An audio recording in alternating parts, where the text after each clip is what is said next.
$165,000 for the tractor alone. So now those pieces of equipment are being purchased, but we haven't got enough money to keep purchasing enough of them. So there's still quite a bit of equipment that's being cost shared by the clubs out there. Like Bill said, in order to become a grant sponsor, you have to be in the program 2 years in order to get a piece of equipment. And in order to do that, you got to come up with something. Years ago, the grant sponsors bought their own.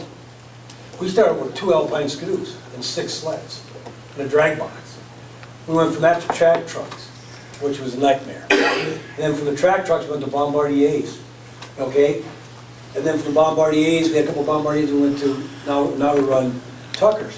But I was getting back to, we had an LMC that we had our club, and when I say our club, senior club is no different than any other clubs. All the other clubs had the same thing. We had a $46,000 note we had to pay off.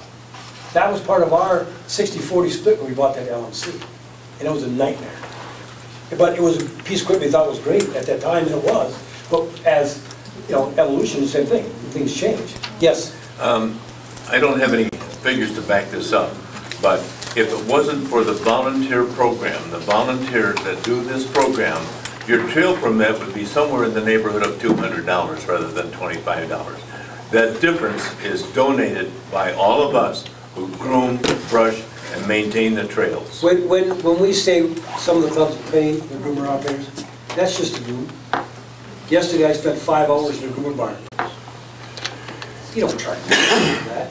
That's just maintenance that we do. And again, that's just our little club. And there's 68 of them out there that do the same thing. You know, there's in-kind service out there up to yin yang. You know, each year, if you look at our magazine, we talk about having adopt a club. We had 63 people came up in our local area. Grammary had like 60.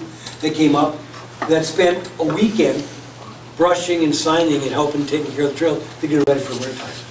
That weekend makes our life a lot easier because then the next couple, 3 months we get it all in.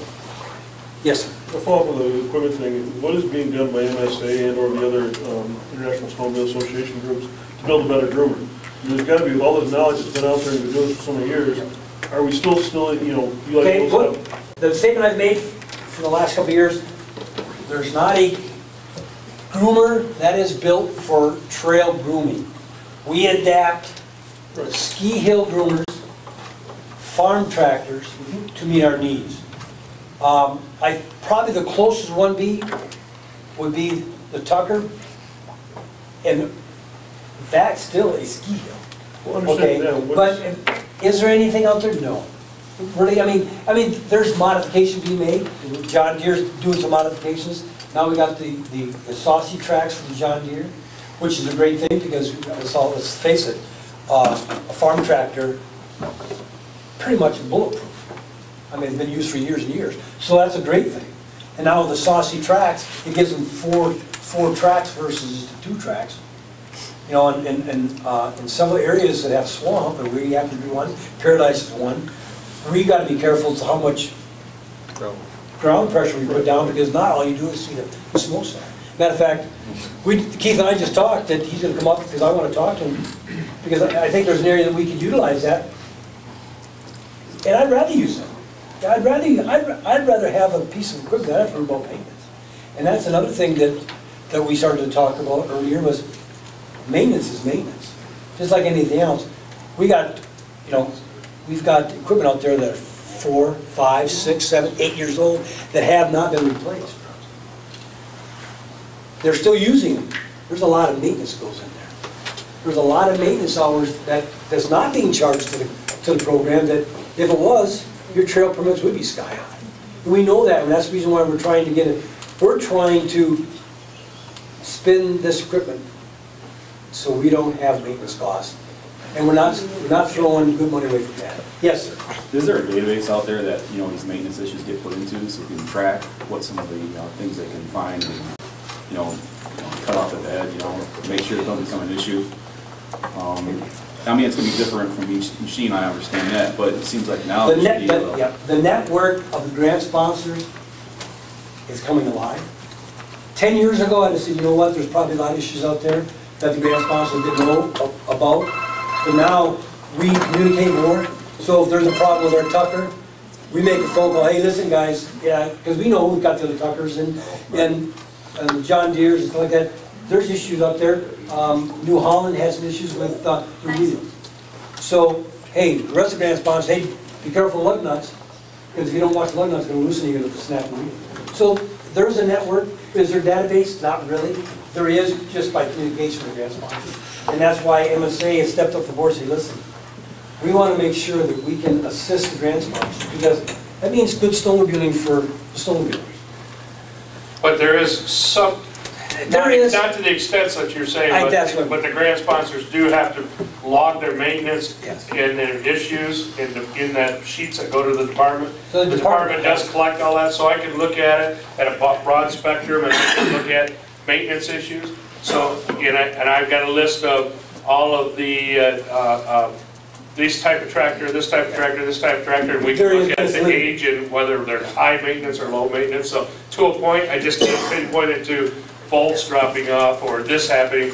But you'll find that the grant sponsors that all have this type of equipment, they talk a lot to prevent that kind of stuff. And right now we show it each year, each month. Go back to that monthly report. Each month we show how much maintenance is spent, and that's part of the criteria of getting new equipment.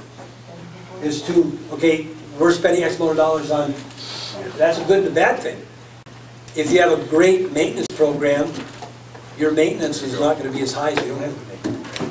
So that's a love-hate relationship when you start talking about criteria for new equipment.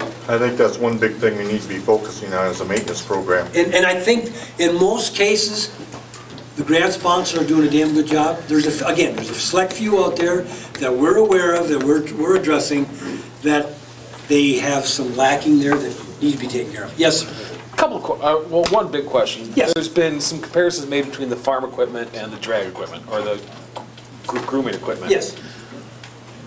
And I'm not a farmer, so maybe I don't know this answer, but why is it that grant sponsors are wanting or needing to replace their groomers every 2, 3, 4 years when, you know, in the rest of the industry, the equipment lasts a lot longer? They're only used, what, 16 weeks out of the year. Okay, I can answer that. Why are they breaking down so much? I can answer that.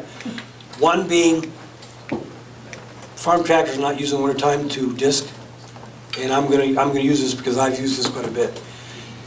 Let's face it, farm tractors are farm tractors. We know that they're pretty bulletproof, okay? They're not made for grooming in cold weather.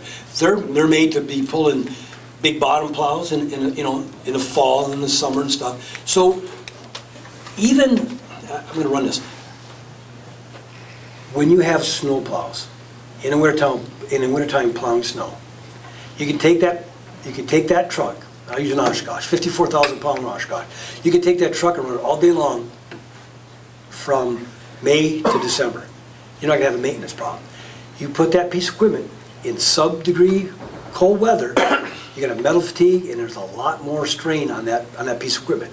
No different than a farm tractor or a Tucker with a Cummins engine in it. When you start putting that stuff out in cold weather, take all that equipment and go to Alaska with it. Same issue, because cold weather, stress and fatigue really makes a big difference there. Okay. So there is a difference. That's why I keep saying there's not a class A piece of equipment out there that is a grooming equipment. We have modified everything we're using right now. But in the program, really, the 2-year stuff that we're looking to replace is the Tuckers, the ski hill type equipment, the track equipment. Well, like that. And we're saying the farm tractors we are keeping longer than 2 years, but we're actually looking at the optimum time to trade them. You know, it might be that 3 to 5 year period, not because of the hours, but just because you get better trade-in value for them at those times. Prime example, last year, if we had traded our Tuckers in at 3-year part, I'd have got $56,000 for that Tucker. If I traded it in now, I'm going to be lucky to get $40,000. Okay. Because I've added another 1,260 some hours on that piece of equipment. And I'm just using Tuckers, and you can use any piece of equipment. The older it gets, the less value, just like a car. Right. Yeah. I mean, the brand name means nothing to me because I don't know what the difference is. Yeah, and I understand. But I'm just using that as, you know, because I know John Deere's, you look at a John Deere, New Holland, the tractor portion of it that's maintained, you've got a great piece of equipment.